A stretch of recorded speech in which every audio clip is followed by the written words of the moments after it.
Can I get a bag, please?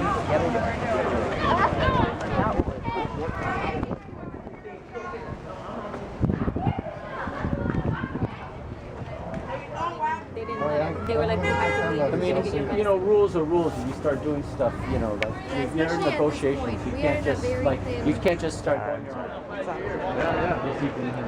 Yeah, I realized. Who is I gonna call Sarah? I gotta call Sarah. So they brought an agency in without asking us for permission, without asking us what we wanted or who we needed these changes from. And so that's why we're here. We're taking over the school because this the parents and the community doesn't want it. So they never ask us, and we don't want it. We are doing our own turnaround. So what's the point? Give me the money, because they say they are broke, they don't have money, but they have more money to give it to a private company to run the school. And then they hire a principal, and after all, they say after 2 months, sorry honey, we have to let you go. So it doesn't make sense anything that they do. If you don't have a budget, if you don't have money, you don't have money.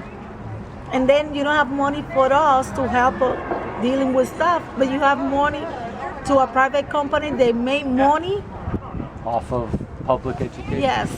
So, and they talking about quality education. Complete corruption. Quality education that will be across the board. All people in Chicago will be the same. That's quality education. Because why? The Latino and the Afro-American, we didn't deserve that. We are less than them. We have the same right. So why across the board, if you want quality education, have to be the same? We're given a choice, an unofficial choice, to vote on if they wanted this turnaround program to happen. They overwhelmingly chose against it, and that's why some of the parents are in the school in there, and they're occupying the school because they believe that the Board of Education doesn't listen, and they believe that the Board of Education isn't taking their opinions to heart. And we've been here all night, and we'll be here for the next however many nights, and this is an occupation because we need community-driven schools with local school councils and professionally certified and respected teachers and staff. And a school like Piccolo, where there are kids with economic challenges, we need not bigger class sizes, but actually less class sizes. We need more adults in these buildings to help these kids to mentor and to volunteer and to coach and do all these other things. And CPS likes to blame the teachers too much. And the teachers are the ones that actually choose to work here with these kids and are asking for the resources. Every school's local school council has what's called a SIPA, a school improvement plan. If you look at Piccolo's SIPA, they ask for more adults, more resources, more technology, more curriculum improvements. They haven't gotten it. And then in return, CPS has blamed them, the school and the administration and the teachers, for poor performance, calling it a chronically underperforming or failing school. In reality, CPS's policies and resources are chronically underperforming and failing. They're the ones that need a turnaround. They're the ones that need to find something else to do. Maybe they should go back to running their board of trades and hedge funds and other financial firms and let the educators do the educating. Well, you said that the parents were given a vote, but it was just academic. Well, the community organizations in the neighborhood known as Blocks Together, which is a great group, they worked with the parents and said, it's up to you. Unofficially, do you want to vote? And the parents chose yes, and the parents chose to vote no. And they were aware that with turnaround it would be an infusion of money and resources. They say they'll fix the school building up, they'll put in new books and TVs and computers and everything like that, and millions of dollars of improvements only available if the turnaround occurs, not in the current form of the school. Another example of CPS is BS divestment. And that being said, the parents chose in large numbers to oppose the turnaround, and those are the parents, many of them are in the building right now. A little bit more background on AUSL. AUSL stands for Academy of Urban School Leadership. It started, I think, like 10 years ago, maybe longer. Its board of directors are primarily the major CEOs of the major corporations. If you look at the board of directors of the organization, look how many of them contributed financially to the campaign of Mayor Rahm Emanuel. Now, they have that choice. This is a free country, but those that this organization, AUSL, has been claimed to be like the solution to poverty and the solution to education reform. And they say the secret's in the sauce. That's a famous phrase they use. Well, this sauce is something that you wouldn't put on your hot dogs. It's more like the ketchup that you would put on the Chicago-style hot dog, if you know. Excuse me. Let me out. Let's give a round of applause for our community heroes.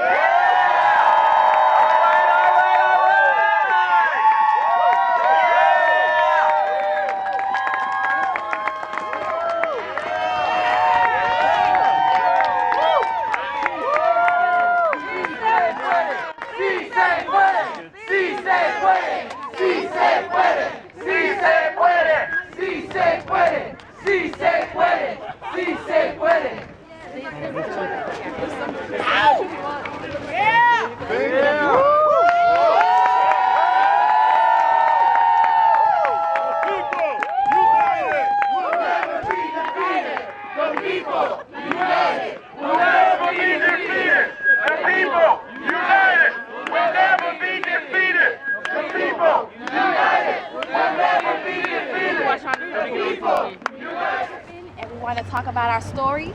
On Friday, we set out to engage with Chicago Public Schools and the mayor around our counter proposal we had submitted the month before to tell the story of Piccolo and Cecile and why these schools did not need to be turned around.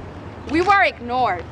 The process of school actions is a rushed, vague, and incomplete analysis of public education reform. Our strategic plan we proposed to J.C. Broussard months ago in September. And we did a parent vote this January just to show how much parents supported the new administrations at these two schools. We also took our counter proposal to the Board of Education and gave each board member a copy, including J.C. Broussard. No one ever got back to us. This occupation was our last resort.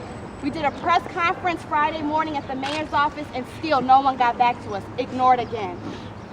This was our last resort, and we did not want history to repeat itself with an arbitrary vote on the fourth Wednesday of every February that lacks community input and fair, just process. After hours of the occupation, finally our commitment to this cause was honored, and Vice President of the Board of Education, Cecile Ruiz, and Jamiko Rose met with us in the school. They offered us finally a real discussion and illustrated that they have finally reviewed our process a month later. This engagement was satisfying, and it illustrated that the community engagement process, though, is flawed. It should not have to take drastic measures like an occupation for real engagement around the needs of Wake up, Rom! Parents and community members should be communicating with decision makers before things like this happen. Jesse Ruiz agreed for other board members to communicate with us, because we want to talk to each and every board member before Wednesday to tell them why they don't need to close around Piccolo, Cecile, and listen to our counter proposals.